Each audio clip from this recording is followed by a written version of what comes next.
si j'ose dire.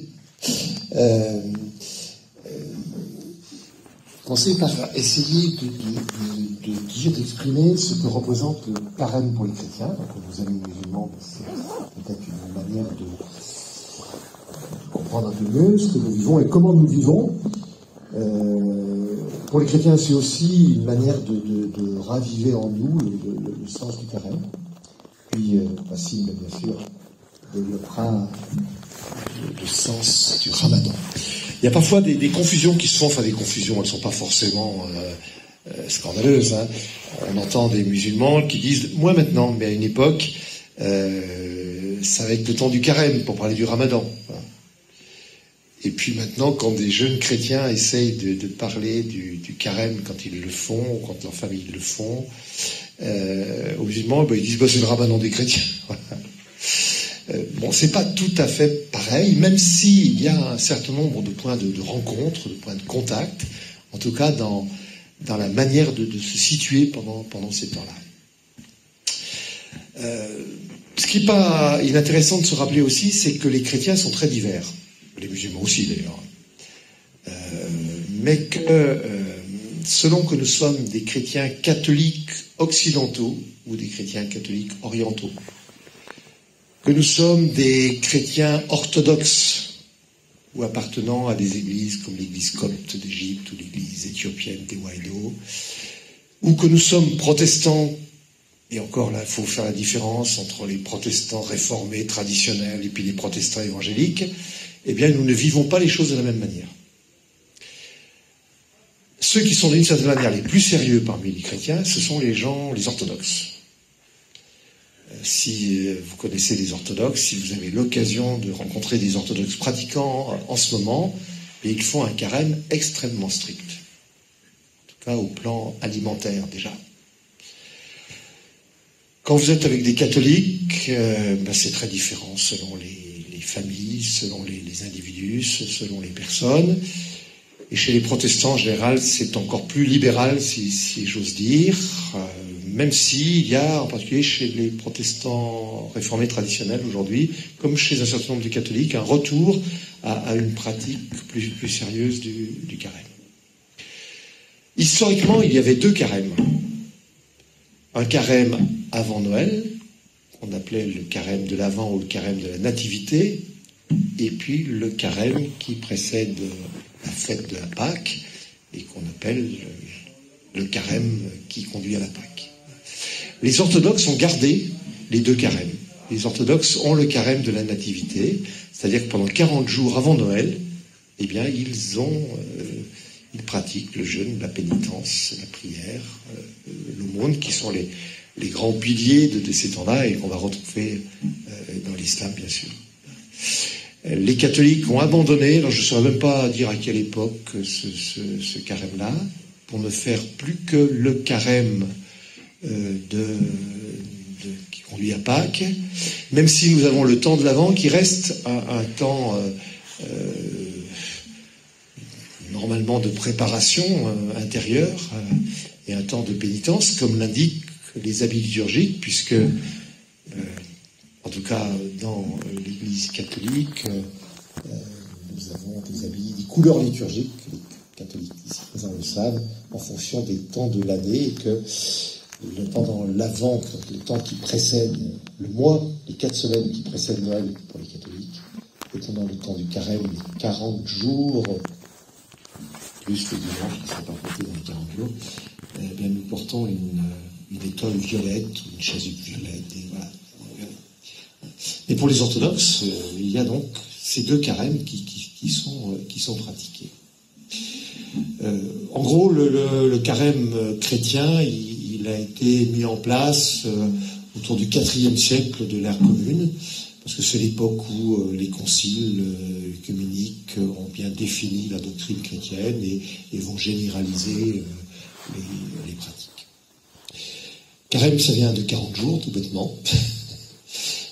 40 jours pour les catholiques avant Pâques, même si les dimanches ne sont pas comptés, parce qu'en réalité ça fait beaucoup plus, ça fait quasiment 50 jours si on compte tout, la semaine sainte. 40 jours, pourquoi 40 jours?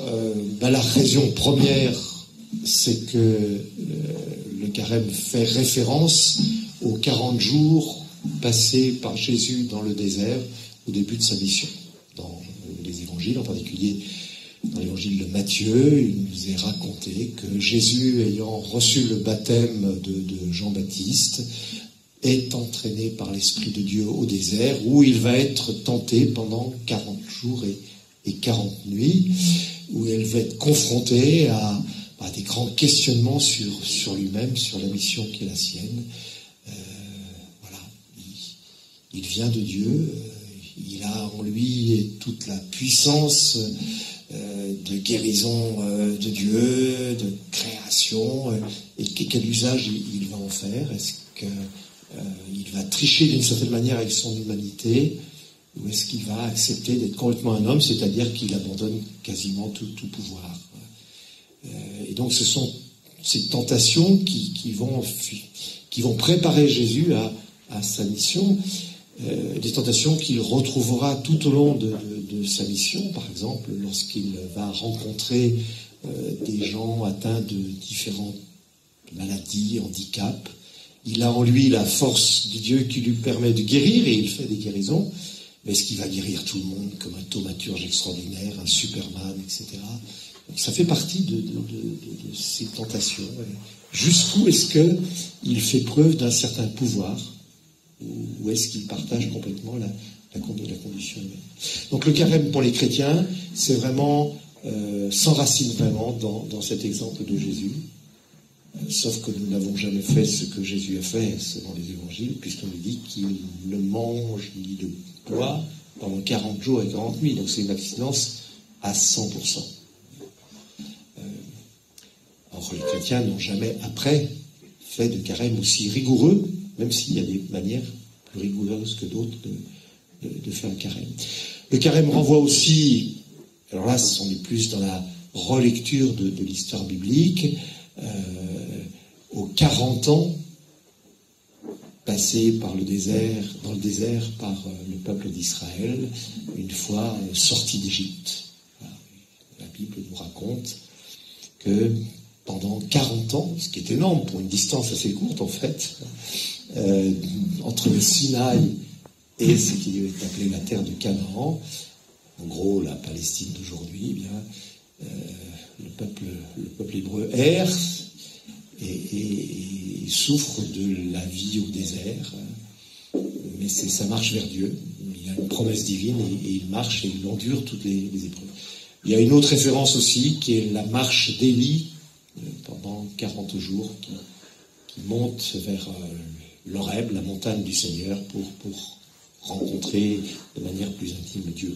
Ce sont les références du carême. Mais le plus important, c'est bien sûr la référence à Jésus, chrétien. Alors, carême qui nous prépare à Pâques.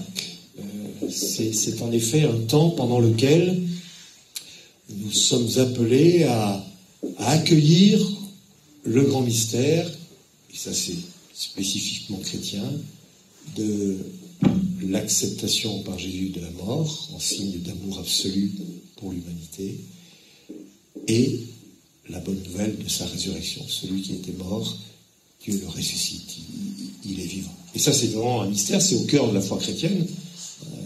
La foi chrétienne, elle repose sur un certain nombre de fondements. Le premier, c'est la foi dans l'incarnation, dans la personne historique de Jésus de Nazareth. Dieu vient rejoindre notre humanité. La crucifixion, là, il est allé jusqu'au bout de l'amour et jusqu'au bout de ce qui peut être la destruction de l'homme. Et puis la résurrection, lui qui venait de Dieu, il retourne à Dieu dans la gloire et il nous entraîne dans sa gloire. Voilà, ce sont on pourrait dire les trois grands piliers de la foi chrétienne, les trois dogmes de la foi chrétienne. Je le souligne parce que ça va nous montrer une différence d'approche avec le monde musulman, même s'il y a des interprétations différentes là aussi. Et donc ce temps du carême, il est d'abord ce temps-là de la préparation. De la préparation de notre cœur, de la préparation de nos sociétés, quand on est dans des sociétés plus globalement chrétiennes, ce qui n'est pas le cas aujourd'hui. on se prépare. On se prépare à vivre pleinement ce mystère. Et pour ça, on va se dépouiller pendant le temps de carême. Le temps de carême, c'est un temps de dépouillement, c'est un temps d'attente, c'est un temps de dépouillement, c'est un temps d'effort, c'est un temps de pénitence, de retour sur soi et de retour à Dieu. Je crois que cette idée de se mettre en présence du mystère, elle est très importante. Dans la vie de tous les jours, eh bien, quand on est croyant, on vit de la présence de Dieu et on essaye de se tourner vers Dieu par la prière, par notre façon d'être avec les autres. Mais on est souvent aussi dispersé par la vie, par plein de choses. Et donc là, on est appelé à pénétrer de nouveau ce mystère. Et donc ça veut dire aller au désert, nous aussi, d'une certaine manière. Pas le désert de Pierre de la Judée que Jésus a connu, mais le désert qui va être un effort de prendre du recul par rapport à ce que nous pouvons vivre dans le quotidien de nos vies, de nous retirer, parce que Jésus se retire, c'est pas seulement le désert avec l'aridité du désert, mais c'est aussi se retirer. C'est accepter un certain combat, parce qu'on s'aperçoit que déjà donner plus de temps à Dieu dans la prière, s'imposer des temps plus réguliers pendant le temps de carême, faire ascèse d'un certain nombre de choses, de privations, et la nourriture est un des chemins, mais pas le seul. Cela ne va pas de soi, ça demande un combat qui est parfois difficile. Ça demande de se mettre dans un esprit d'humilité. Les catholiques le savent, le premier jour du carême, qu'on appelle le mercredi des cendres, il y a une célébration pendant laquelle nous recevons sur notre front l'imposition de cendres froides, qui viennent nous rappeler notre fragilité. Une des phrases qui est dite, elle est moins dite aujourd'hui, on en préfère une autre, mais la première garde toute sa signification. Souviens-toi que tu es poussière et que tu resteras poussière. Alors, on peut traduire ça de mille façons, poussière d'étoiles, nous diront les astrophysiciens, voilà. Mais c'est notre fragilité. L'autre parole qui est dite le plus souvent aujourd'hui, c'est « Convertis-toi et crois à l'évangile, crois à la bonne nouvelle que le Christ est venu t'annoncer ». Donc il y a cette démarche, cette attitude d'humilité. Se mettre en route pour se retirer, se mettre en route vers Dieu, et avoir une attitude d'humilité qui va nous permettre de reconnaître notre fragilité, notre péché, nos suffisances, et du coup ne plus, ça peut être le risque dans notre vie de ne plus nous positionner parfois de manière un peu supérieure aux autres.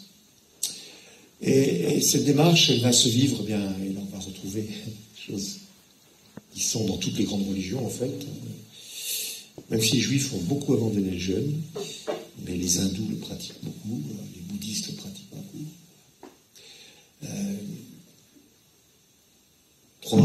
Trois grandes dimensions, la prière, le jeûne et le moment, le partage.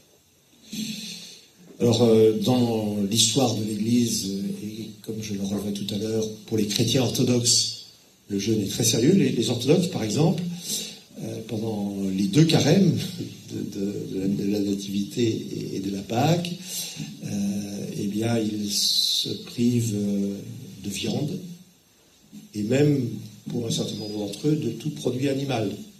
Donc, aussi bien poisson, œufs, lait, laitage. Ça, c'est le carême le plus strict que font, bien sûr, les moines orthodoxes, les prêtres orthodoxes et une partie des fidèles. Chez les catholiques, les moines peuvent avoir certains ordres monastiques qui pratiquent ce jeûne assez strict. Certains vont ne prendre qu'un repas par jour. On le voit chez un certain nombre de moines, qu'un repas par jour. En revanche, le samedi et le dimanche, qui sont considérés comme les jours où on célèbre le le Shabbat et la résurrection, à ce moment-là, il est permis de manger viande et poissons, mais plutôt poissons davantage que viande. Donc des restrictions alimentaires qui ne sont plus aujourd'hui, dans l'Église catholique occidentale, qui ne sont plus une obligation stricte. Parce que l'Église, elle est à la fois la mère des sociétés et la fille des sociétés. Et dans les sociétés libérales qui sont les nôtres, eh bien, on s'aperçoit que des injonctions plus sévères ont du mal à être acceptées. Est-ce que c'est une bonne chose, est-ce que c'est une mauvaise chose, on peut en discuter, mais en tout cas, c'est comme ça. Si bien qu'aujourd'hui, l'Église catholique n'impose d'une façon, enfin, n'impose, elle n'a pas les moyens coercitifs de le faire, mais tout catholique est censé jeûner le mercredi des cendres et le vendredi saint, la semaine sainte qui fait mémoire de la crucifixion de Jésus. Mais au milieu de tout ça, il y a bien des façons de faire le jeûne. Alors c'est vrai qu'aujourd'hui, les gens ne seront pas, en tout cas dans nos sociétés, ne mettront pas forcément en priorité la question alimentaire. Bien qu'elle ne soit pas idiote, la question alimentaire. C'est des instants où on se prive pour dire l'homme, c'est une parole de Jésus, hein, l'homme ne vit pas seulement de pain, mais aussi de toute parole qui sort de la bouche de Dieu. Quand je me prive de nourriture matérielle, à condition de lui donner du sens, eh bien je suis peut-être davantage ouvert à l'écoute de la parole de Dieu et à la présence de Dieu. Quand j'étais petit, il y a ça très très très très longtemps, il est sûr que pendant le carême, on ne mangeait pas de chocolat, de bonbons, de gâteaux, voilà, on se privait à ce niveau-là. Aujourd'hui, il y a beaucoup de catholiques qui font toujours ça, y compris dans la société occidentale. Et c'est une bonne manière de se rappeler que voilà, nous sommes riches. Il y a une autre façon aussi qui est de se dire, eh bien, je vais manger plus sobrement. Et là, c'est aussi un carême utile, parce que c'est bon pour la santé de manger sobrement. On mange souvent trop, on mange souvent mal, en plus.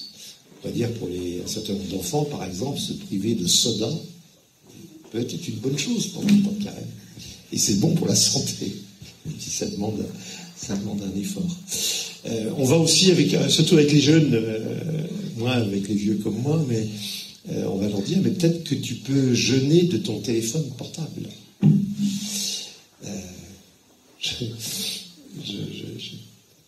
J'étais toujours avec un jeune prêtre qui a emmené pendant les vacances de février, il a emmené un groupe faire du ski, mais c'était en même temps, c'était du ski spirituel. Ils faisaient du ski, mais on réfléchissait, on priait. Et ils ont confisqué tous les portables avec des jeunes qui avaient entre 16 et 20 ans. Hein.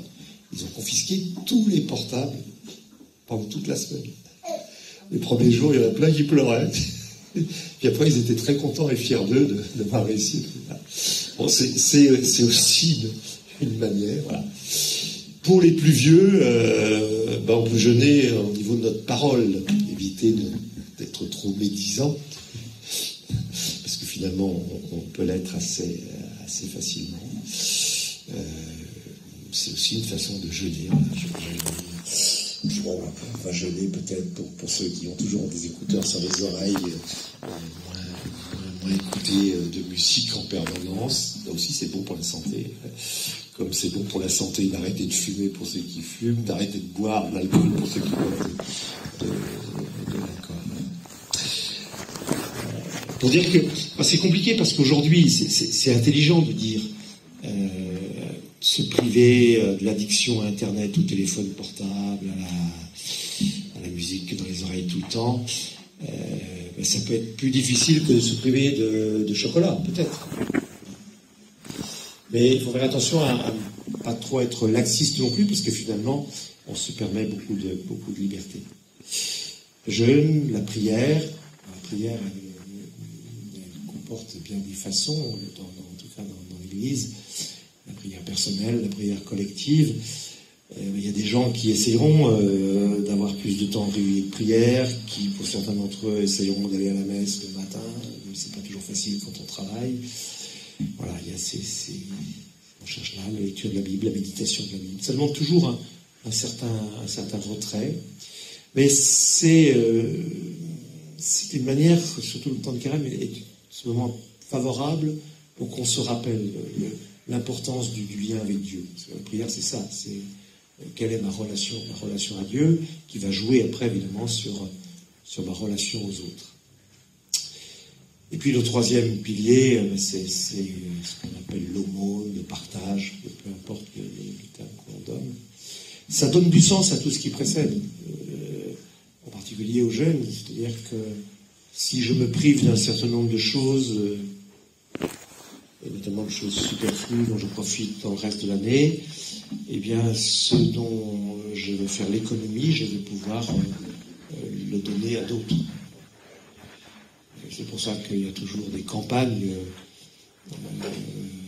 de solidarité pendant le temps de carême. On en a arrêté une pour le groupe scolaire Saint-Denis, pour aider un groupe qui fait des maraudes auprès des gens de la rue. Voilà. Il y a bien des façons de partager, et c'est essentiel. Et puis je vais m'arrêter là pour laisser quand même la parole. Il y a cette dimension de la pénitence, surtout l'idée quand je suis dans une démarche d'humilité, je reconnais mes fautes et mon péché, puisque c'est le mot consacré. Et les chrétiens catholiques, puisque c'est pas dans toutes les églises, c'est présent chez les orthodoxes, en revanche, mais pas chez les protestants. Les chrétiens catholiques ont la possibilité de recevoir le sacrement de la réconciliation dans le cadre d'un entretien individuel avec un prêtre. C'est aussi une démarche d'humilité, de reconnaître son péché et ses fautes. Voilà. Tout dit. Si on a tout dit, je dois parler du jeûne, du Ramadan. Alors sur le sens, donc on se rejoint sur le sens spirituel, mystique et la finalité du pourquoi Dieu nous a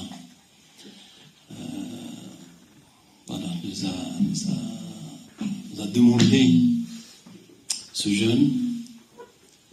Et pour les musulmans, plusieurs dimensions se croisent. Dimension sociale, dimension religieuse, dimension mystique, et même dimension un peu philosophique. Mais je commence par là où on se rejoint, sur la dimension mystique.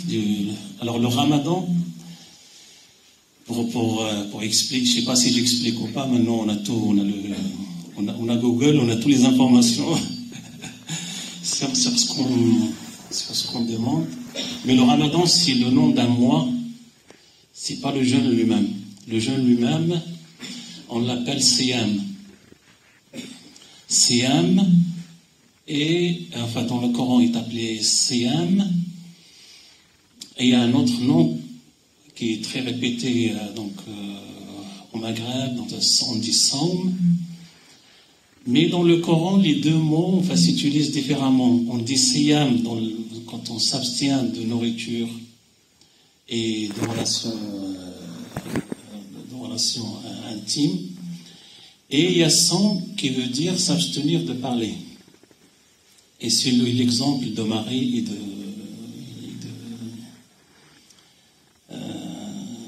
alors j'ai oublié Jean, ouais, Jean.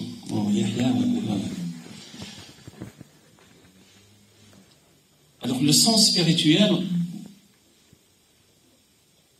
j'ai demandé en fait à un sage qu'est-ce que le sens, pourquoi on fait le Siyam du Ramadan. Maintenant, on résume, on fait le Ramadan. Il m'a dit c'est un moment que Dieu nous a donné de travailler sur la pacification de notre ego. Donc c'est un moment, c'est un don de Dieu pour notre paix à nous. Et c'est un exercice annuel qui revient et qui nous met devant un défi de nous-mêmes. En finalité, quand Dieu a dit dans le Coran,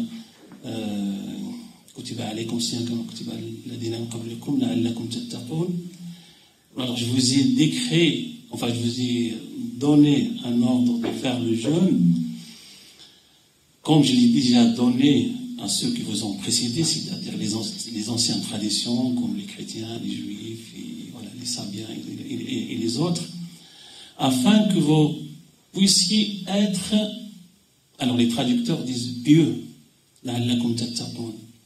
mais en vérité, être capable de s'abstenir, être capable de mesure et de sortir, de se laisser porter dans la démesure du comportement, l'excès du manger, l'excès de l'habiller, l'excès, tout excès. Et 7 mois d'exercice, on devrait ressortir de 7 mois d'exercice un être en paix et un être de paix, capable de mesure.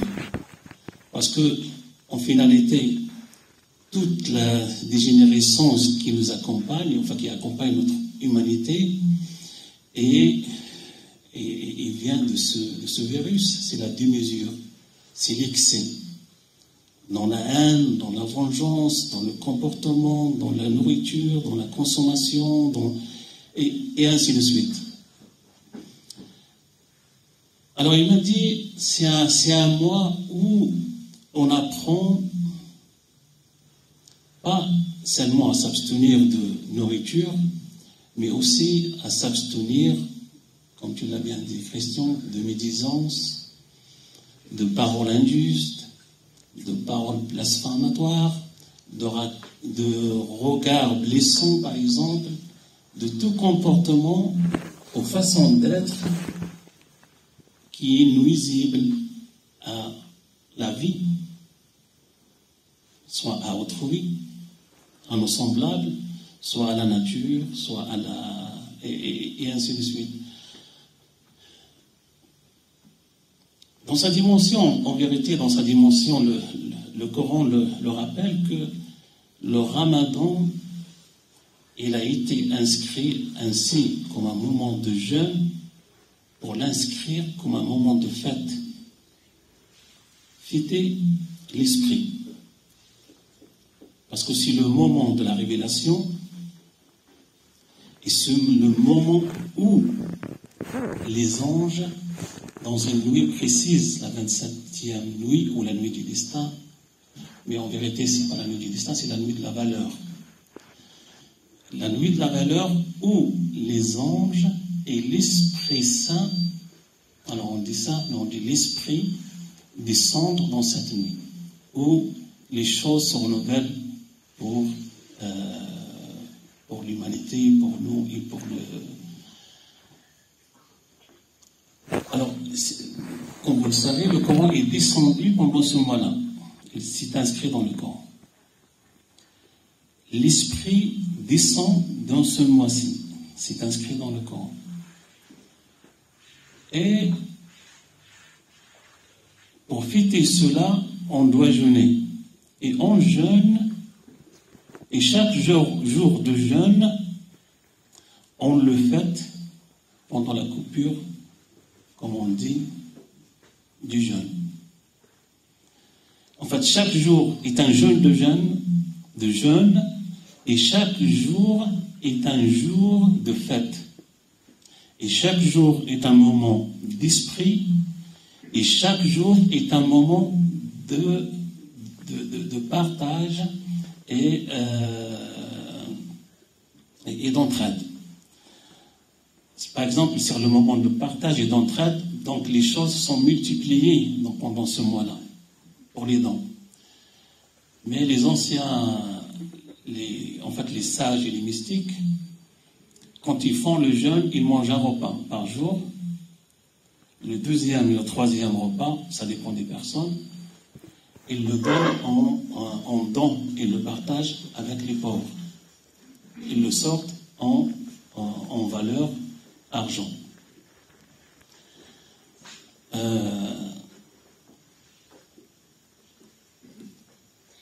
Et cela nous rappelle notre humanité, notre devoir de solidarité, notre devoir de charité et notre devoir de connexion en esprit avec la révélation elle-même et avec l'esprit révélateur lui-même. Et comme tu le sais bien, Christian, que le Christ chez les musulmans a une place assez spéciale. D'ailleurs, il est plus cité dans le Coran que le prophète Mohammed lui-même. Si mes souvenirs sont bons, il est à hauteur de 33 fois ou 34 fois à peu près l'âge du Christ. Et c'est un moment aussi de prière. Alors pourquoi c'est un moment de fête? Parce que ça a été dit par le prophète Mohammed que les sa'imi farhatan, le jeûneur a deux bonheurs. Un bonheur quand il coupe, donc il va se sentir bien quand il va prendre sa date ou son petit premier verre d'eau, et un moment quand il sera devant son Seigneur. Et en cela, les musulmans ont compris cette dimension sociale. Et du coup, chaque jour est une fête, est une prière. On fait la prière, on jeûne le jour, on fait notre partage et nos dons, et on passe la nuit à prier. Mais on a deux repas. Le repas qui est du coucher du soleil, et le repas qui est juste avant l'aurore, la levée pour les premières lueurs de la levée du soleil. Et entre ces deux repas, il y a la convivialité et la prière. Et c'est cette dimension sociale qui a pris un peu place dans les sociétés arabo-musulmanes qu'on connaît. Le jeûne, sa place dans les sociétés maghrébines est très sacrée, à la différence des sociétés arabo-musulmanes qui sont à l'Orient. Mais c'est des dimensions qui sont, chaque société a fait à peu près, par exemple, au Moyen-Orient, c'est la prière qui est plus sacrée. Et le jeûne, il est moins sacré. Au Maghreb, c'est le Ramadan qui est sacré, c'est la prière qui est moins sacrée. Et du coup, on trouve peu de Maghrébins qui ne font pas de jeûne. Même s'ils préparent, même s'ils ne boivent pas, même s'ils boivent, mais quand le moment du Ramadan il vient, il doit faire son jeûne. Et on a plusieurs anecdotes en cela. Par exemple, on a plusieurs dans le Maghreb. Il y a une histoire un peu de dépression qui est liée à peu près à toute cette dépression sociétale. On a beaucoup d'alcooliques. Il y a un héritage en cela qui vient un peu de loin. Et ces gens-là se donnent le vouloir de jeûner et s'abstiennent 40 jours de boire du vin avant le Ramadan, afin de se purifier pour rentrer dans ce mois sacré et saint pour eux.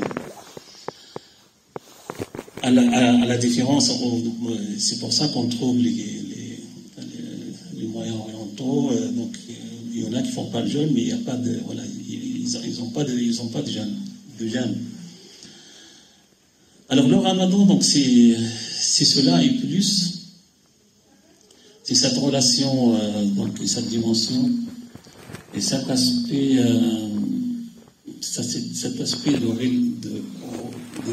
de relation avec la révélation qui est très très impactant dans l'islam. C'est-à-dire, c'est pour cela que les musulmans terminent pendant 30 jours au moins la récitation du Coran entier. Et chaque jour, ils récitent 2 chapitres à peu près, ou 2 parties, si on peut dire. Alors, il y en a qui font ils terminent plusieurs fois la récitation du Coran, et il y en a qui le font une fois. Mais au moins une fois, pendant ce qu'on appelle la prière du Tarawih. La prière du Tarawih qui vient après la prière de la nuit. Voilà un peu et je préfère après laisser la dimension partage, parce que c'est la plus importante. Question. Merci.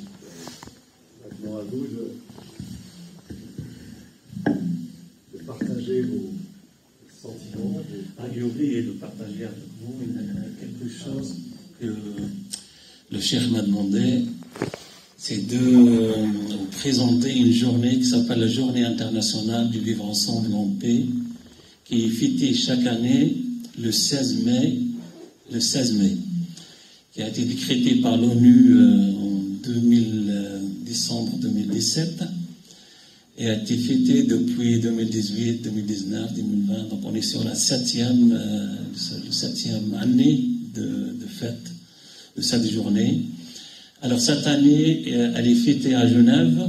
La ville de Genève prend en charge la totalité de cette journée.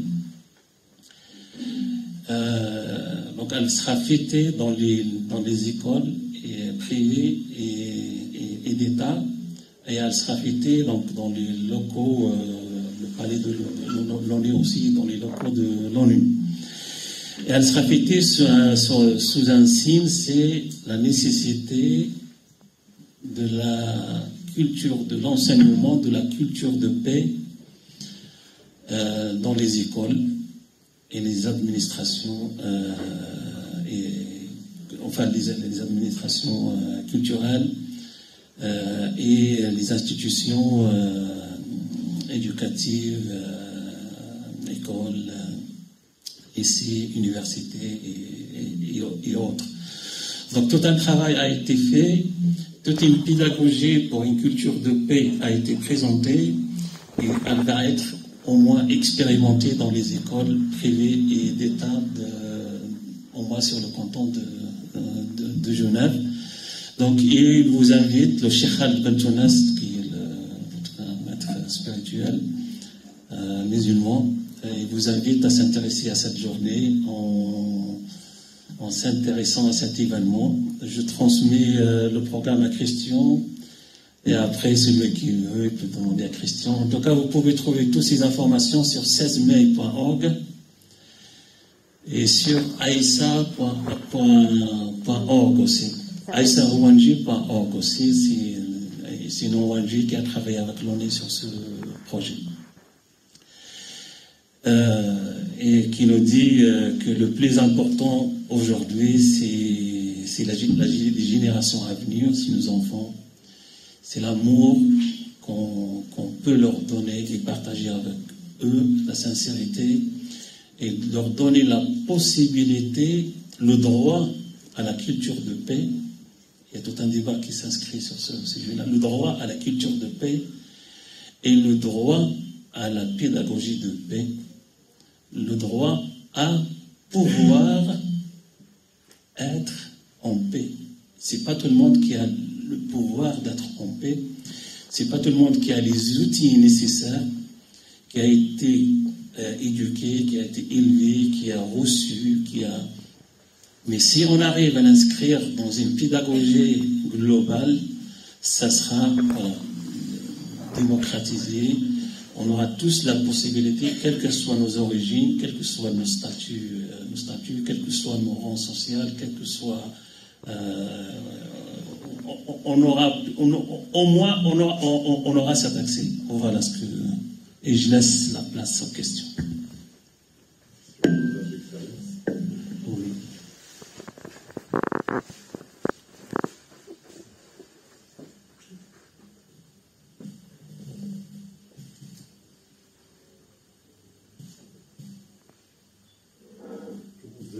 je donne la parole, vous vous taisez.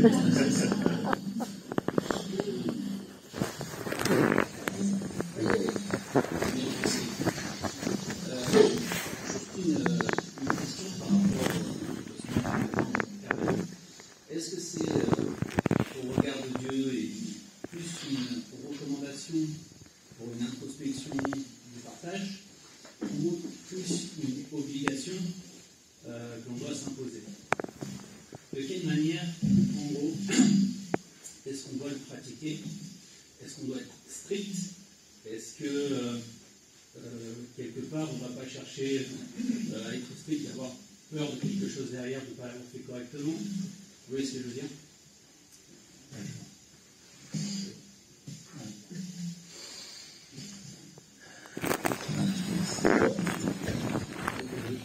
Oui, je crois, oui. Oui, la question est très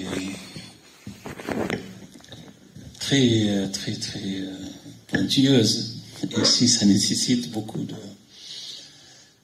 de largesse d'esprit et aussi d'accueil déjà du Verbe de Dieu et d'accueil de son ordre et aussi d'accueil de nos limites humaines. En tout cas, par exemple, pour le jeûne musulman, pour le ramadan, il est inscrit dans cette perspective d'esprit, pas de forme, pas dans la forme. Et d'être le plus important, c'est la reliance dans cet esprit. Par exemple, il est autorisé de ne pas jeûner. Pour certaines personnes, pour les malades, pour les enfants, pour les vieux, pour le voyageur, pour le guerrier, pour celui qui travaille aussi. Donc on conseille aux jeunes sans le chapeau qui font le jeûne de ne pas jeûner pendant, par exemple, les examens et pendant les. Donc maintenant, le jeûne, c'est la seule prière qui se fait en intimité. Les autres, ils sont tous dans un ordre social. Qui est-ce qui peut voir que j'ai jeûné, j'ai pas jeûné, j'ai mangé, j'ai pas mangé? Je peux bien, derrière le rideau, manger ce que je veux et sortir tranquille et je suis un jeûneur. J'appartiens à la société. Et si on se là que dans la religion musulmane, Dieu leur a dit tout ce que je vous ai ordonné vous appartient, sauf le jeûne m'appartient. Et je rétribuerai le jeûneur à ma volonté, à ma largesse. Parce que c'est le seul moment où on prie vraiment au-delà de toute forme sociale ou religieuse. Et c'est en cela que le jeûne est un esprit, n'est pas une forme. Le jeûne, on ne le partage pas dans l'église, ou dans la mosquée, ou dans la synagogue. Le jeûne, alors par la suite, on a créé des formes de partage au moment du jeûne, on se retrouve en repas ensemble. Mais le jeûne, c'est du lever du soleil pour le musulman jusqu'au coucher, et on ne partage pas ça ensemble. Parce qu'au moment du lever du soleil, je jeûne tout seul, je m'abstiens tout seul, et au moment du coucher, je coupe aussi tout seul. C'est quelque chose que je le vis intimement et personnellement. C'est pour cela aussi que le jeûne, Dieu a ordonné, dont le jeûne musulman était sur plusieurs. Il a été inscrit dans une évolution. La dernière de ces évolutions, c'est le mois du Ramadan. Et le mois du Ramadan, il y avait deux époques. Et la première époque était donc le jeûne 30 jours, mais le mieux est de celui qui a de l'argent, sortir sa part de jeûne en argent. Ne pas jeûner, pour les riches. Et chaque jour, il sort la nourriture d'un pauvre. Le mieux pour lui est de faire cela au lieu de jeûner. Et après, c'est devenu jeûner complètement. Et si tu as envie de donner, tu donnes. Sauf, bien sûr, quand on est malade, on est vieux, incapable, et on n'est pas arrivé à l'âge de la maturité. Donc c'est un moment intime, et c'est à la personne de se relier comme elle peut à cet esprit et à cet moment qui est un moment vraiment de révélation.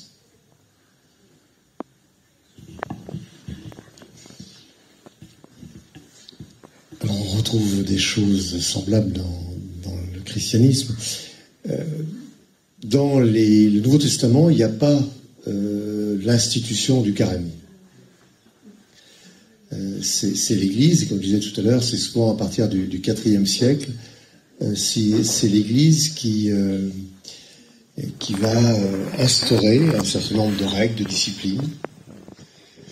Et il est certain que pendant tous les siècles où le christianisme a été majoritaire et où il a été même les religions d'État, pendant toute la période de chrétienté, il y avait très certainement des obligations à respecter ce temps de carême par un jeûne assez strict, etc. Ce qui est plus le cas aujourd'hui.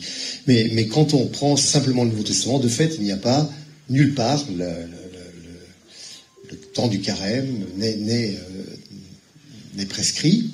En revanche, on a des appels de Jésus à prier, à jeûner et à partager, à faire l'aumône. Mais ça rejoint, c'est là que ça rejoint ce que tu viens de dire, c'est que dans l'évangile de Matthieu, il y a ce passage tout à fait important où Jésus dit, c'est une des rares fois où, pour ne pas dire la seule, où il évoque la relation personnelle du croyant à Dieu. Parce qu'on a quand une société, c'est pas des sociétés d'individus, l'époque de Christ. Et il dit quand tu pries, eh bien retire-toi dans ta chambre. Dieu seul sait, c'est ta prière. Quand tu jeûnes, pareil, parfume-toi la tête, fais comme si au contraire tu jeûnais pas, parce que Dieu seul voit ce que tu fais. Quand tu partages, etc. Donc ça c'est vraiment, on pourrait dire la règle, en tout cas l'état d'esprit des disciplines du carême. Donc il n'y a pas d'obligation, puis en plus le christianisme est quand même beaucoup une religion de liberté, et puis il le devient de plus en plus. Il n'y a pas d'obligation stricte. Mais Jésus dit aussi priez sans cesse, alors ça c'est plus difficile. Et puis il va dire, en parlant d'un certain nombre de choses scandaleuses, tout cela ne peut se guérir que par le jeûne et la prière. Tout à l'heure, je disais que les Juifs jeûnent peu, parce qu'ils ont en fait deux jeûnes, et surtout un qui est quasi obligatoire pour les pratiquants, c'est le jeûne du Kippour, qu'on appelle le jour du grand pardon. Certains font 2-3 autres jeûnes, comme le jeûne de mémoire, de sacrifice d'Esther, des choses comme ça, mais les Juifs n'ont pas développé une ascèse. Je vous parlais des protestants, les évangéliques ne respectent pas le carême. Ils ne connaissent pas le carême parce qu'eux, ils sont très littéraux. Ils vont dire, c'est marqué nulle part dans le Nouveau Testament, donc on ne fait pas le carême. Alors que les protestants réformés le font. Il n'y a pas d'obligation. Mais, encore une fois, il y a une invitation à être en vérité avec Dieu. Avec les hommes, mais avec Dieu d'abord, quoi. Et comme je trouve que c'est très beau ce que tu as dit, qu'il n'y a que le jeûne qui appartient vraiment à Dieu, parce que le reste, on peut toujours donner l'apparence, quoi. Mais Dieu sait si nous jeûnons ou si nous ne jeûnons pas.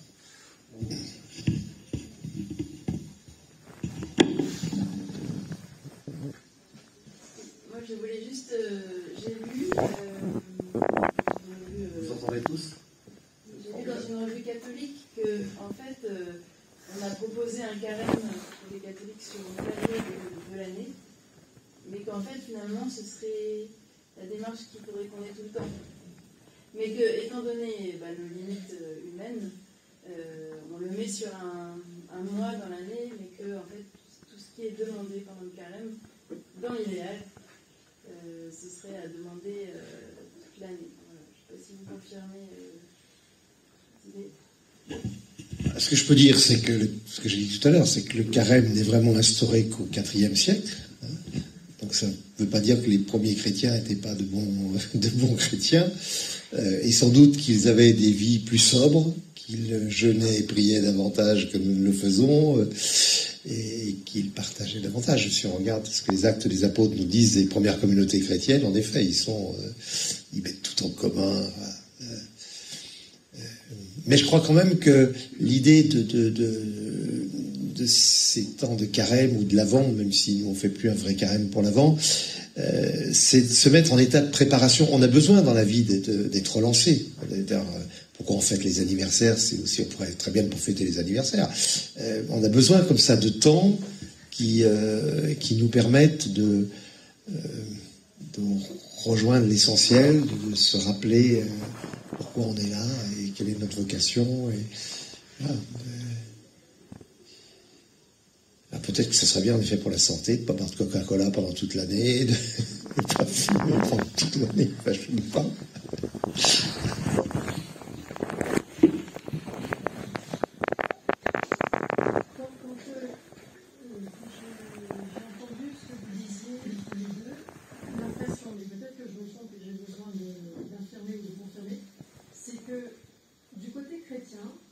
Le carême, c'est une préparation pour une rencontre essentielle, qui est la fête la plus importante pour les chrétiens, c'est la résurrection.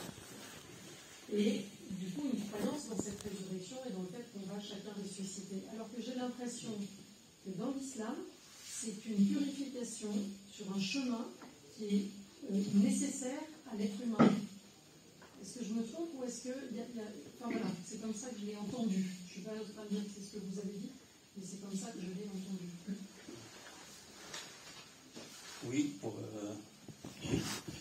Oui, pour l'islam, oui, c'est vraiment un chemin de purification afin d'être capable du verbe, de l'esprit.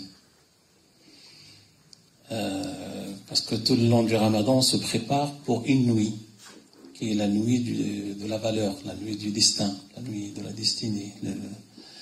Et c'est en ce jour-là que, et d'ailleurs elle est appelée la nuit de la paix. Nous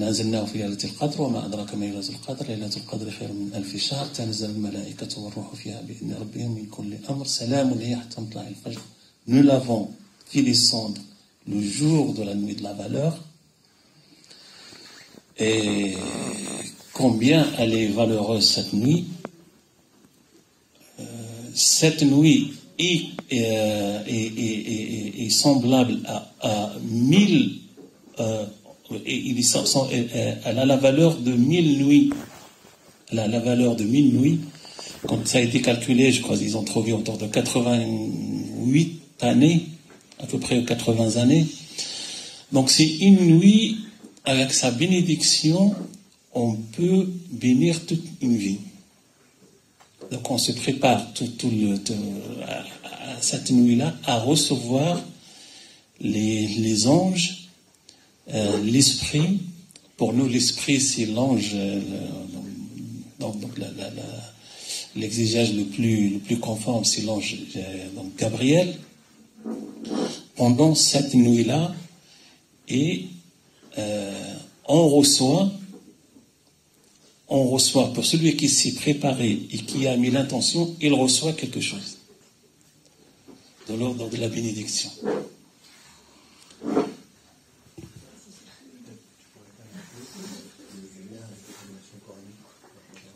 Oui. Donc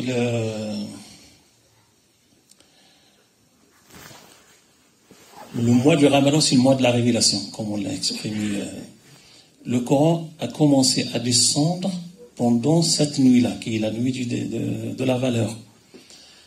Et c'est le mois du Coran, parce qu'on dit dans une version que le Coran tout entier est descendu sous 3 descentes. La première descente est descendue du ciel, donc de Dieu, au ciel des humains. La deuxième descente du ciel des humains au cœur du prophète. Donc le prophète, dans la nuit du destin, a reçu tout le Coran impacté comme un souffle dans son cœur. Et après, il l'a reçu pendant 22 années, comme on dit chez nous, séparé ou étoilé, comme des étoiles, selon les situations et le contexte. Mais il l'a reçu entièrement pendant une nuit. Et on est capable, si on fait l'effort, de recevoir comme il a reçu. On recevra le Coran comme Mohammed l'a reçu, et on aura un dévoilement au niveau du cœur et du regard qui nous permettra de déchiffrer ce qui est indéchiffrable dans le Coran et dans la vie. Parce que pour les musulmans, on a 2 Corans. On a un Coran qui est livre et un Coran qui est nature. Donc toute la nature et l'existence est un Coran, et le Coran donc la nature est un Coran et le Coran est la nature. C'est un peu...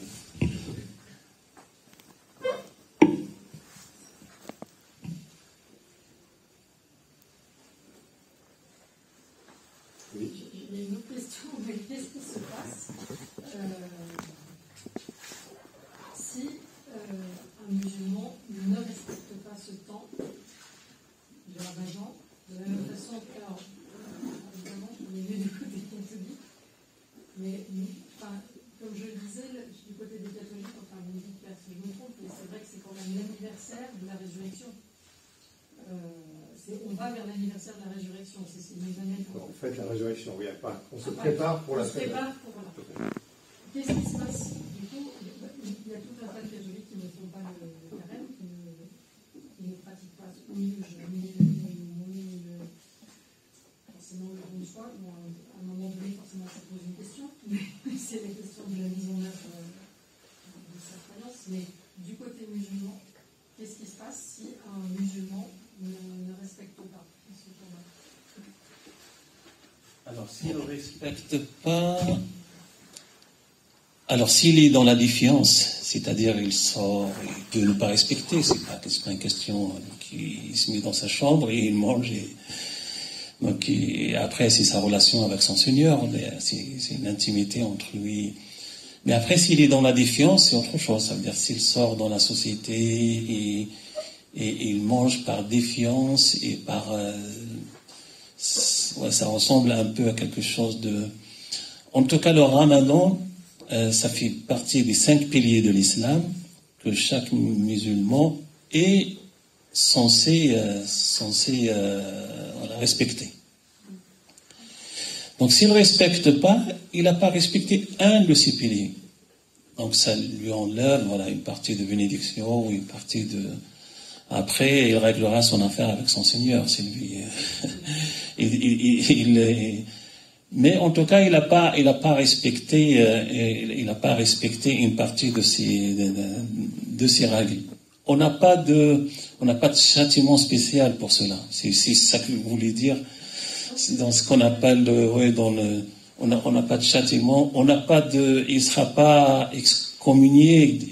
Il n'a pas commis quelque chose qui va le sortir. Mais il a commis ce qu'on appelle un grand péché. On a les petits péchés dans l'islam et il y en a les grands péchés. Et celui-là fait partie des grands péchés, c'est-à-dire qu'ils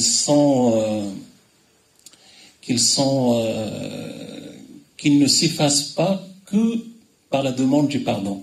Les péchés, le péché chez les musulmans peut s'effacer par la bonne action, par la bonne action, par le bon comportement, par le bon geste, par la bénédiction d'un parent. Il peut s'effacer, et par participer à une prière, il peut s'effacer. Mais le grand péché, il faut faire la démarche de repentance, de repentance, et pour revenir, très propre, comment on peut dire, il faut formuler donc l'istighfar et la repentance et dire que j'ai péché, je ne reviendrai plus. Un peu la formule qui soit inscrite dans l'intention. Après, s'il revient une deuxième fois, c'est pas grave. Il fera la même chose. Mais il faut qu'il soit, au moment de le faire, sincère. Au moment de la repentance, que ça soit sincère. Après, si ça se répète 1000 fois, et si dans la sincérité, c'est pas grave.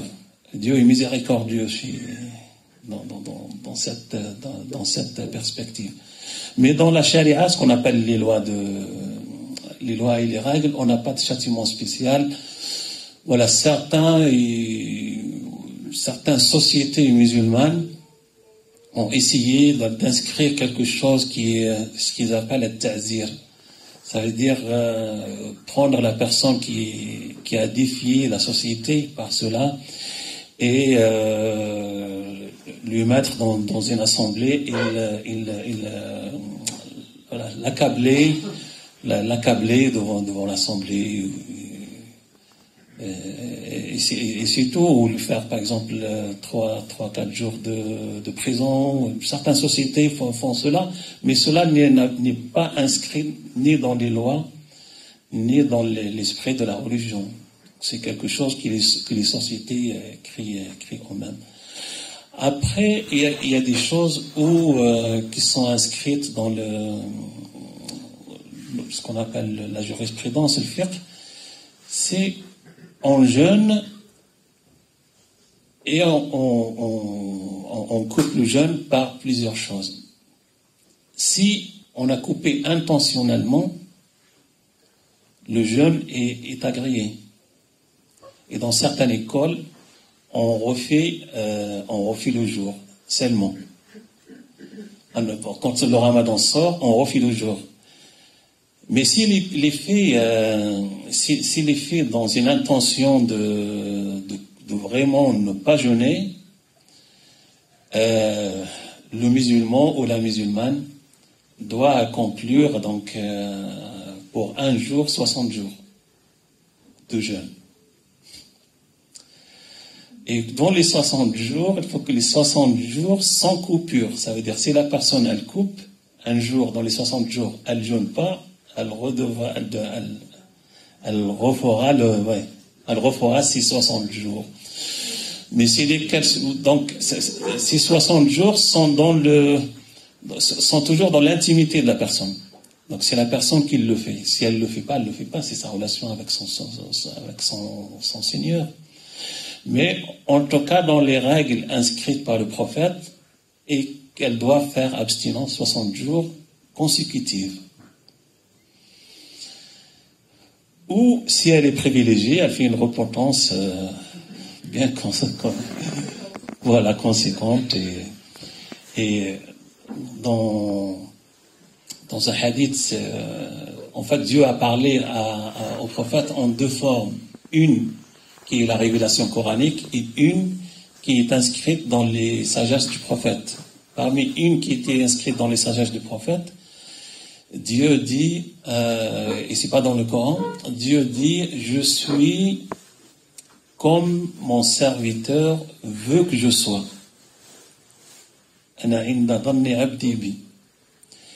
Je suis comme mon serviteur pense de moi.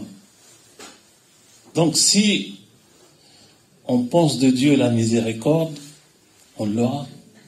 si on pense de Dieu la règle, il faut qu'on soit à cette règle, devant cette règle.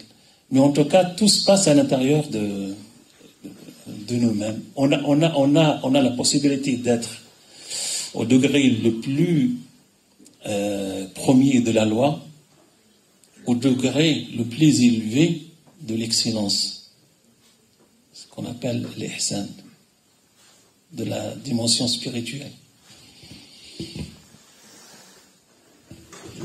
C'est important de souligner la dimension spirituelle, parce que Hassine, en fait, dit quel est l'esprit de l'islam.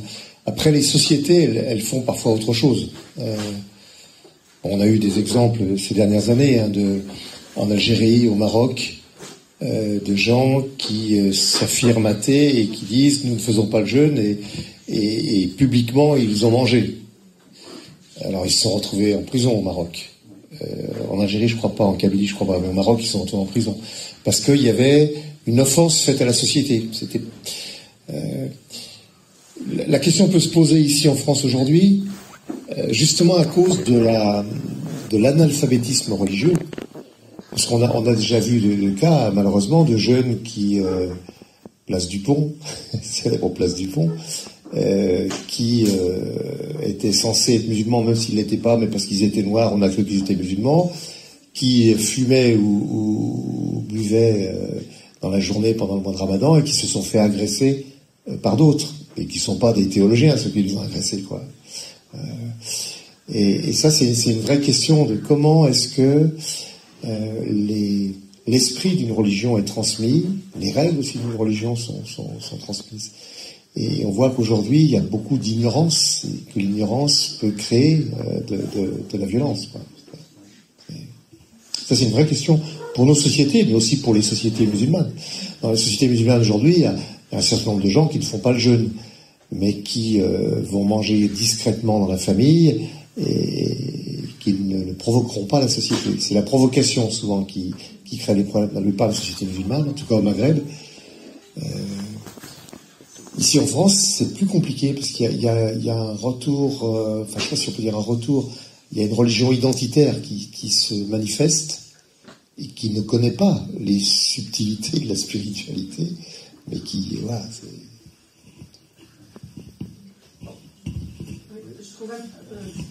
Je rebondis sur ce que vous venez de dire, je trouve intéressant, ça veut dire aussi à l'intérieur de chacune des traditions, qu'est-ce qui est prioritaire aussi dans cette pratique. Et vous avez dit tout à l'heure que, enfin, si j'ai bien compris, il y avait une période où on disait que celui qui a de l'argent, enfin, donc on peut supposer beaucoup d'argent, ce qui est prioritaire, c'est de donner. Et donc c'est aussi qu'est-ce qui va le plus être profitable à d'autres, à qui a besoin. Et enfin, se retrouver aussi du côté chrétien. Oui, si tu jeûnes, ne le fais pas pour te faire remarquer. Et ça me fait penser aussi dans nos sociétés où il y a aussi plein de gens qui ne pratiquent pas, ou qui sont athées, ou qui sont très loin, ou qui ne connaissent pas. La notion, je me dis même, et la notion de pénitence, de se priver, elle n'a pas forcément une très bonne presse. Par contre, la notion de partager, les banques alimentaires, on entend des gens qui n'ont pas beaucoup, au lieu d'acheter un peu plus, on achète un peu plus d'olive ou de pâte et on peut acheter, en donner une partie. Enfin, et je trouve que ça serait aussi des choses à creuser sur comment on peut en parler. Enfin, parce que... C'est un chemin en partage, un chemin en partage, la générosité, la charité, le don. Et ça, tout le monde est réceptif, quoi. Enfin, comme esprit du jeûne, du carême. Et du coup, d'une fête, s'il y a quelqu'un d'autre qui profite. Alors, j'ai oublié de dire que le Ramadan, il se termine par une fête. L'Aïd, ouais.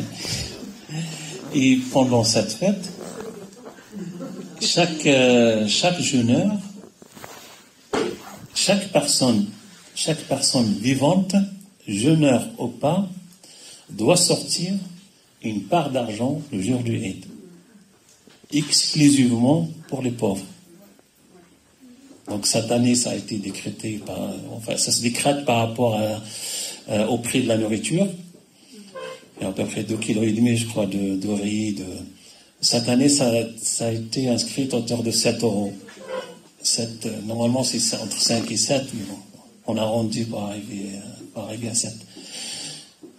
Et elle sera exclusivement pour le pauvre. Donc, elle ne sera pas pour acheter des livres, elle sera donnée à quelqu'un qui est dans le besoin.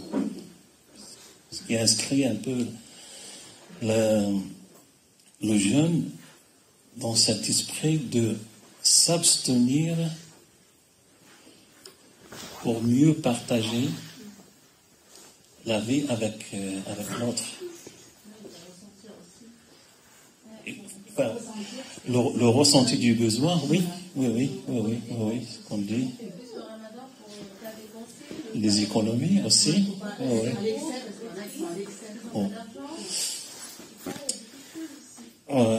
Donc c'est un moment en fait d'introspection sur notre humanité et sur le regard sur nous-mêmes et sur l'autre. Comment peut-il vivre celui qui a la douleur de la faim, comme je la sens aujourd'hui, mais qui lui ne peut pas l'assouvir?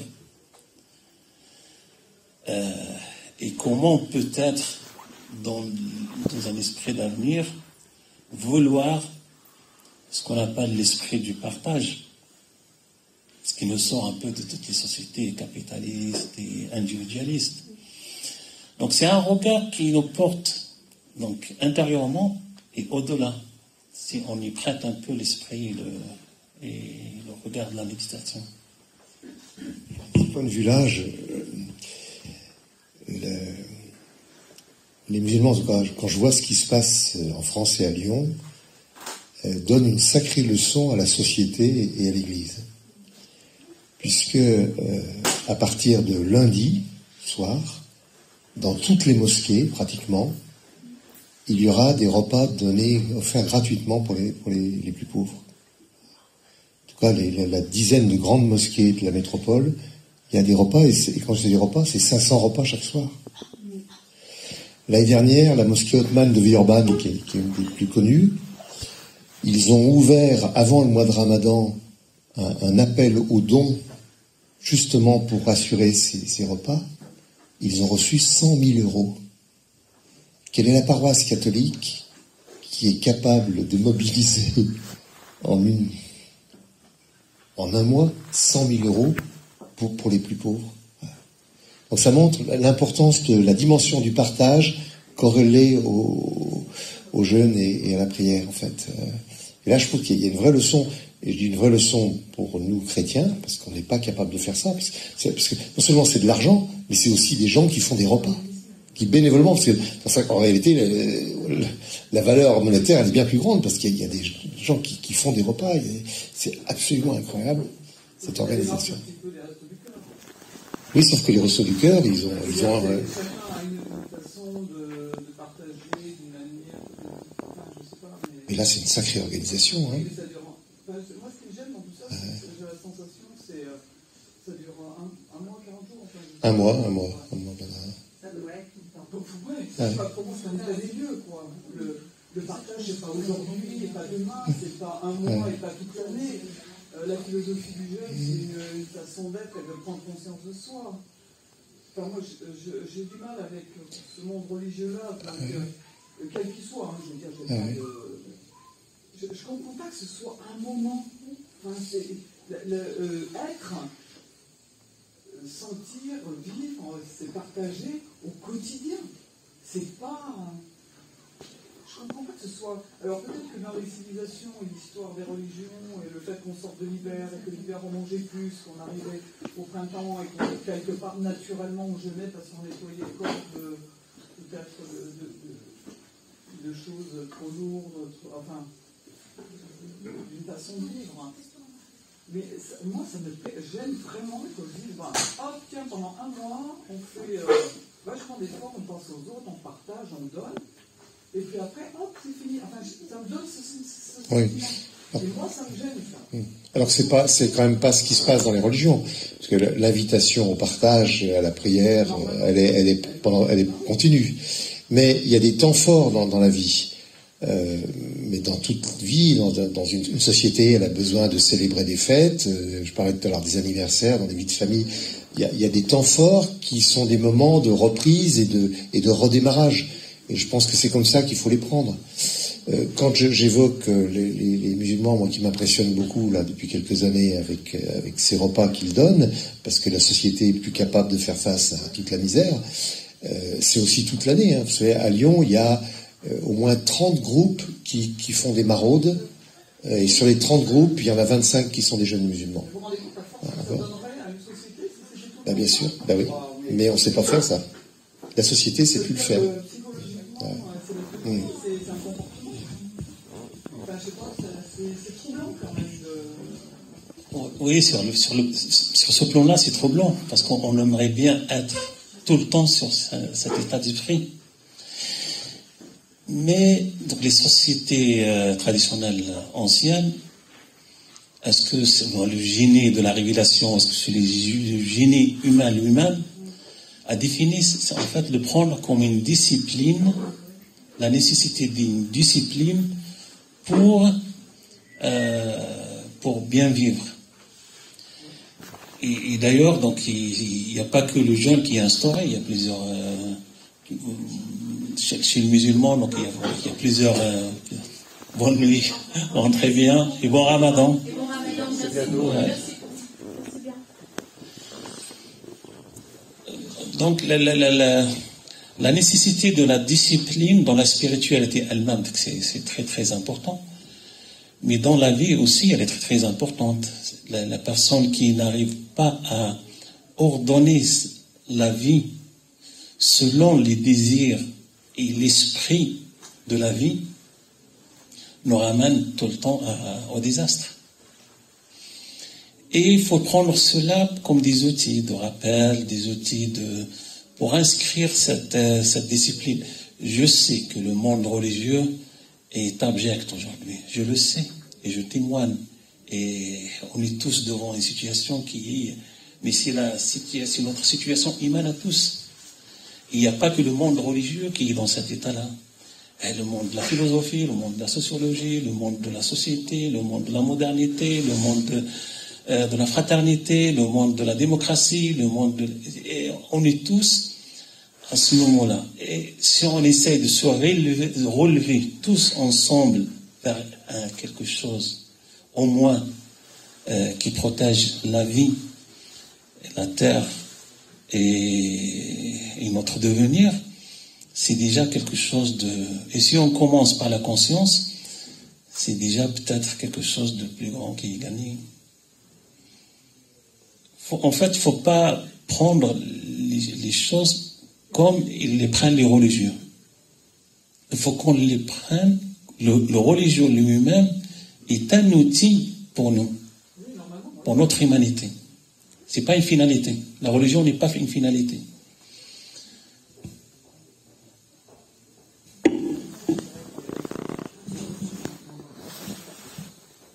Oui, mais peut-être ce qu'il a voulu relever, Christian, c'est que des volontés, il nous faut des volontés libres et détachées.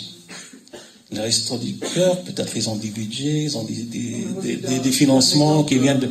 Mais il y a des groupes qui ont une volonté, mais pas que les religieux, hein. Il y a des groupes qui ont une volonté de résistance, de résilience incroyable. Et sans financement, sans aide, seulement avec la solidarité et la volonté, ils arrivent à réaliser des choses incroyables. C'est pas une fin en soi, c'est ça que je voulais dire. Mais de donner à manger, c'est pas. J'entends bien que aider quelqu'un qui a faim, c'est fondamental. Oui, c'est nécessaire. Ça devrait être la base même. Oui. Après, on ne devrait pas, au niveau d'unité de notre humain, de notre humanité, ça ne devrait pas être à ce point-là. oui, tout à fait. Toutes les choses doivent être dans la discrétion et dans l'institutionnalisé.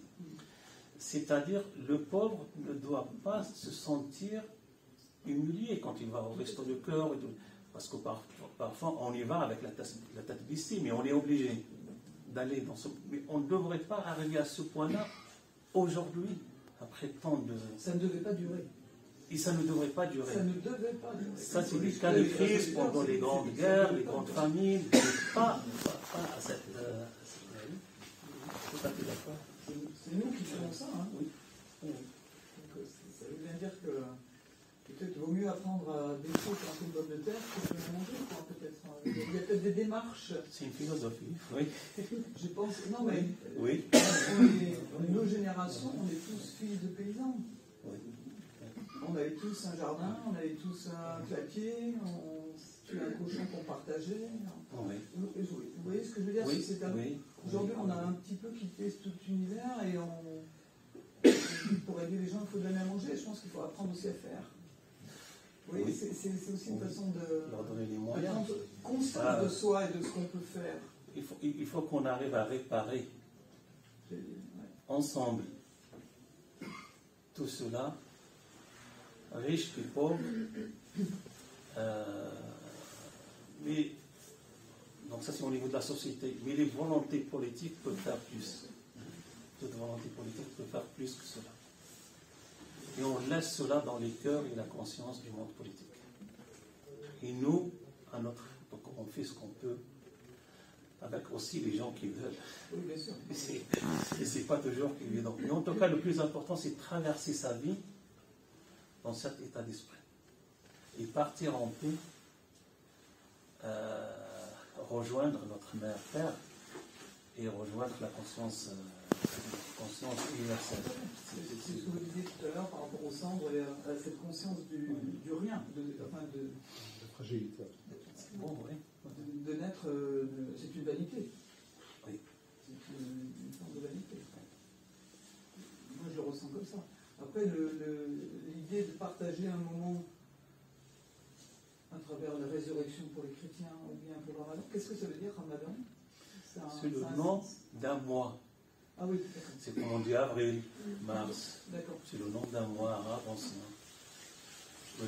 Le mot lui-même a un sens. Oui. Il veut dire la chaleur du désert. Mais en fait, c'est l'évolution de notre humanité. Ils ont donné le nom des mois selon les situations. C'est la situation à l'époque où ils ont convenu cela. Oui. En ce moment-là, quand ils ont donné ce mois-là, c'était le Ramadan, c'était le jour de... Est-ce que c'est dans leur mémoire ou c'est au moment? En tout cas, le Ramadan veut dire la chaleur du désert. C'est très beau, hein, quelque chose de très poétique. C'est pour ça que c'est jamais le même mois. En fait. C'est pour ça que c'est jamais le même mois, d'accord. On avance toujours, en fait, on avance les 10 jours chicanés. Oui, c'est ça.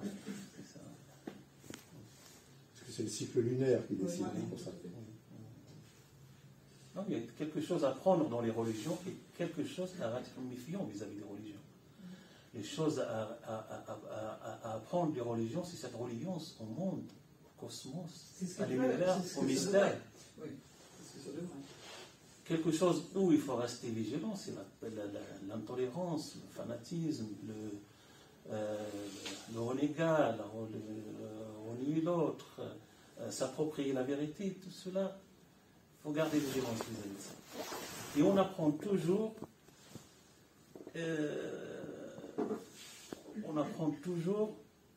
avec les gens qu'on n'est pas d'accord. Oui, j'en suis convaincu.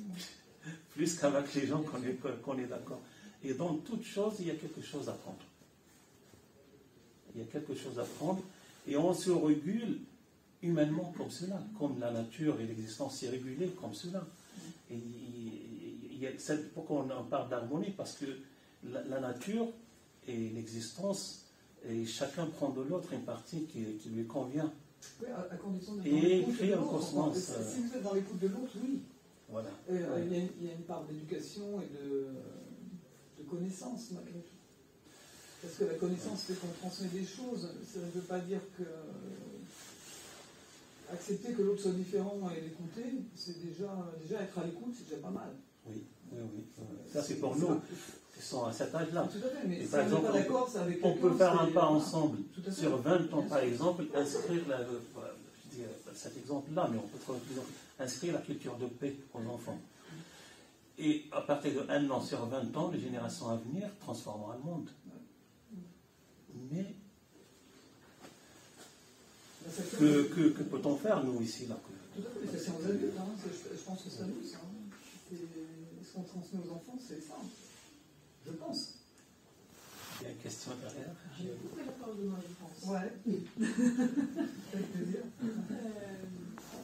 Alors, à l'inverse, j'entends ce que tu as dit, mais moi, à l'inverse, j'aime bien aussi savoir que dans l'année, il y a un temps où on va être plusieurs. Et le mot ensemble que vous utilisiez me paraît très juste. Si j'étais de religion musulmane, je pense que je ressentirais aussi ce sentiment-là. C'est-à-dire qu'à un moment donné, on est plusieurs à avoir le souci de, on prend soin d'eux. Et je suis d'accord avec toi sur le fait que ça devrait être toute l'année et que du coup, on ne devrait pas avoir besoin d'un temps précis. Mais en même temps, dans ce processus-là, je trouve que c'est intéressant aussi d'être ensemble à réfléchir sur ce temps-là. Je suis assez touchée que cette année, finalement, ce soit assez concomitant sur les deux religions.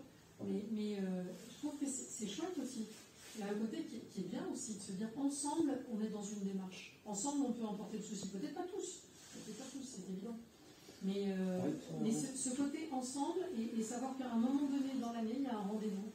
Oui. Il y a un rendez-vous pour ça. Ça, je réagissais à ce que tu disais tout à l'heure sur pourquoi. Et la deuxième chose, c'est qu'on a quand même des élèves qui sont musulmans et qui se donnent la leçon les uns aux autres en période de Ramadan. Mais là, j'ai appris quelque chose en disant, ce que j'ai compris là encore, c'est qu'en fait, c'est une relation très intime et très personnelle. Personne ne peut, théoriquement, j'ai compris, ne peut faire de remarques. C'est très décalé de la part d'un élève de dire à l'autre, à toi, tu ne fais pas le Ramadan, tu as vu comment tu fais, etc. Ce que j'ai entendu, c'est que c'est par accord, ça, pour le coup. Oui. Surtout ici, on a la chance d'être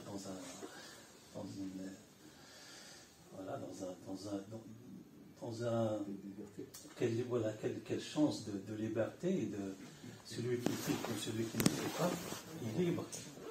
Et c'est en cela qu'on doit arriver. La religion ne doit pas être une forme, ou une loi, ou un État, ou une société.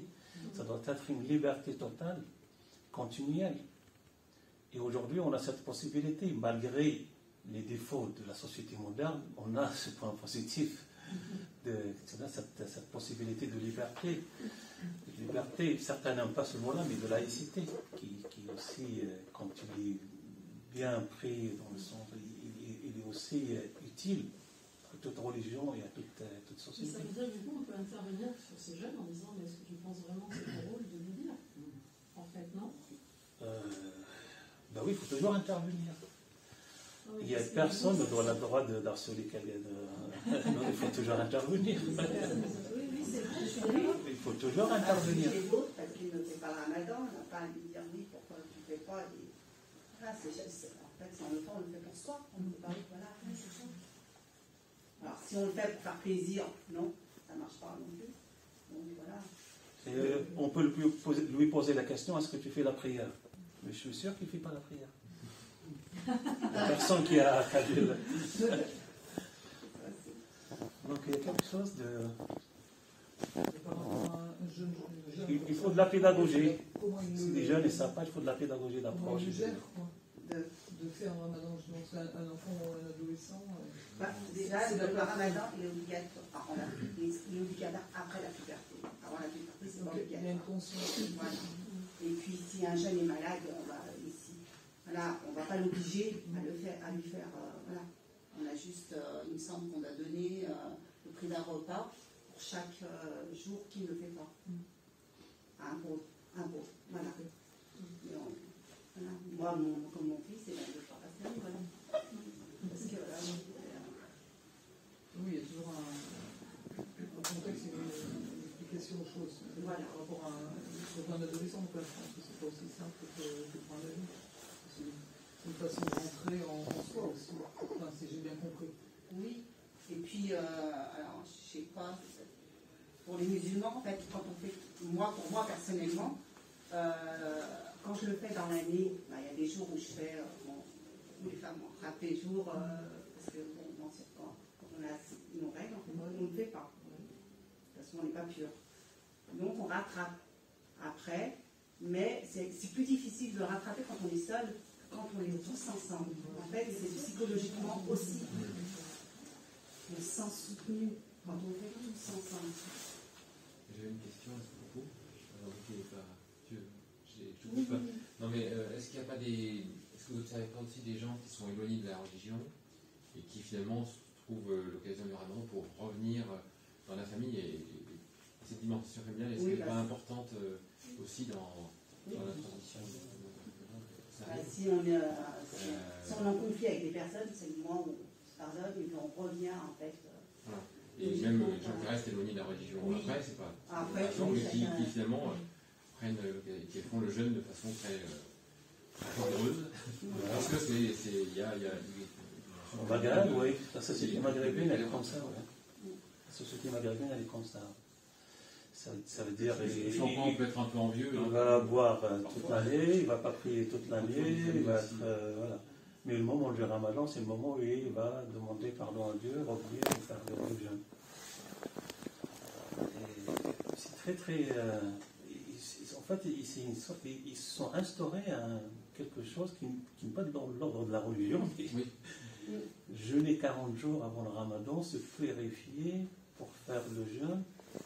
Quand le Ramadan sort, après il peut aller prendre sa bouteille de vin tranquille.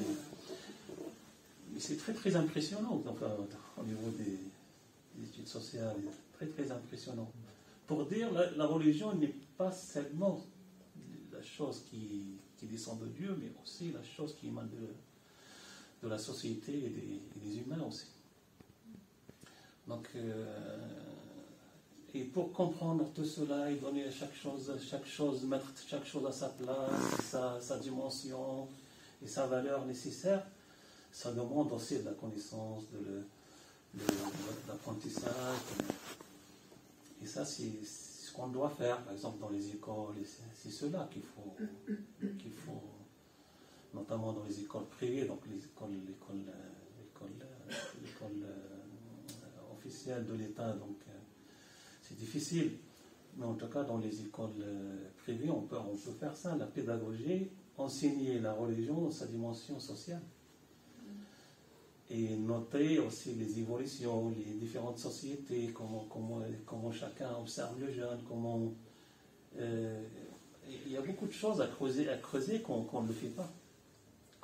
Mais on est tous pris dans cette dimension de rapidité de la société moderne, qu'on n'arrive plus à s'élargir la vision et l'approche.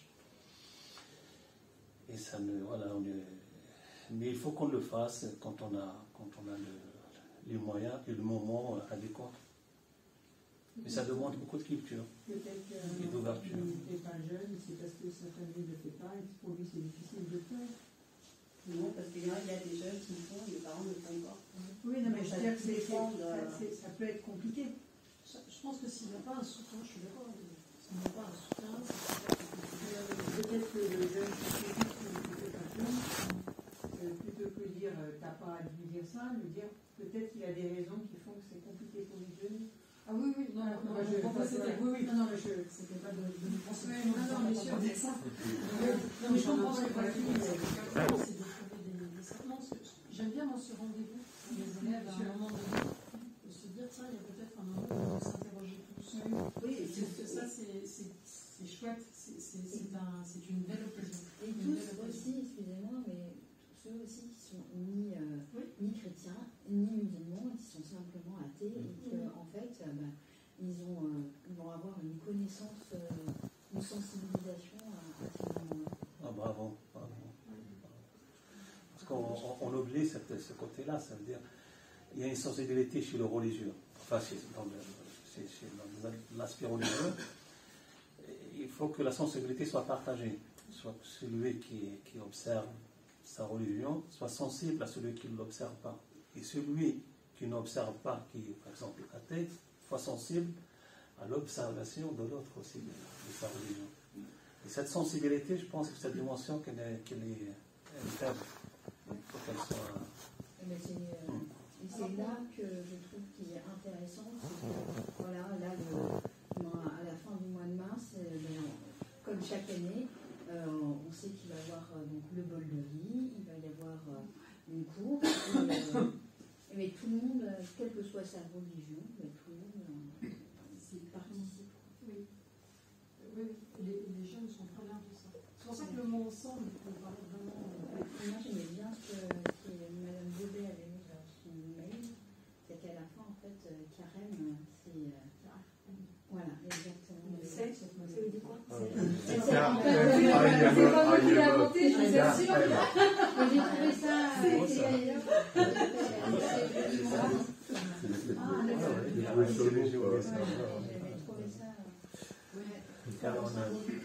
Alors, je témoigne de quelque chose, les chrétiens d'Orient font le ramadan avec les musulmans. J'ai des amis qui font au Liban, qui font le ramadan chaque année avec les musulmans. Ça aussi, c'est un témoignage. Enfin, c'est quelque chose à prendre. Pour le coup, ça veut dire qu'on a une chance. Odile Beauvais, donc adjointe à la pastorale, c'est un pilotage qui est quand même subtil ici parce qu'on a une vraie mixité religieuse. Oui. Et ça, c'est très intéressant. C'est une chance. C'est une richesse en plus.